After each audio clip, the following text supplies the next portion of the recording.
अस्सलाम वालेकुम everyone, this is D3 exercise 3C question number 5। एक ट्रायंगल दिया हुआ है और उसमें इंफॉर्मेशन दिए measurements given are to nearest metres. Calculate the upper and lower bounds of the perimeter of above triangle. ठीक है, तो सबसे पहले तो आप इन सारी मेजरमेंट्स की पहले देख लें कि इनको नियरेस्ट करना कितना है। नियरेस्ट टू मीटर बोला है। नियरेस्ट टू मीटर का मतलब 1 मीटर। 1 मीटर डिवाइड बाई 2 कितना हो जाएगा? 0.5 मीटर।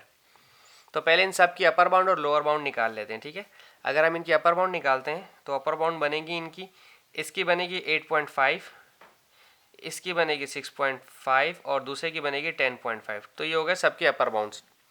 और सबके लोअर बाउंड्स क्या होंगे? पहले वाले की होगी 7.5, दूसरे वाले की होगी 5.5 और तीसरे वाले की होगी 9.5। ठीक है, अगर अपर बाउंड के लिए पेरीमीटर निकालेंगे तो अपर बाउंड के लिए पेरीमीटर के लिए ये सारी ऐड की जाएंगी, अपर बाउंड पेरीमीटर। ठीक है, तो ये सब ऐड किया जाएगा 8.5 प्लस 6.5 प्लस 10.5।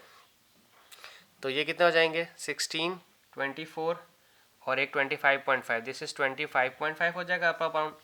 और लोअर बाउंड फॉर पेरीमीटर के लिए जो लोअर बाउंड हमने निकाले थे 7.5, 5.5, 9.5, इन्हें ऐड करेंगे। 7.5 प्लस 5.5 प्लस 9.5। ठीक है, 7 और 5 हो गया आपके पास कितना? 12, 12 और 9 21, 22, दिस इज 22.5। ठीक है, तो देखें अपर बाउंड और लोअर बाउंड से कितना फ़र्क पड़ता है। अगर आप एक्चुअल देखते 10, 6, 16 और 16 और 8 कितना हो गया आपके पास? आई गेस 24। तो अपर बाउंड और लोअर बाउंड से कितना फ़र्क पड़ जाता है? अपर बाउंड 25.5 चला गया और लोअर बाउंड में 22.5 तक चला गया। ज़्यादा से ज़्यादा इतना हो सकता है पेरीमीटर, कम से कम इतना पेरीमीटर हो सकता है। सो बस इसमें इतना ही था इस सवाल में। Thank you so much for watching my channel.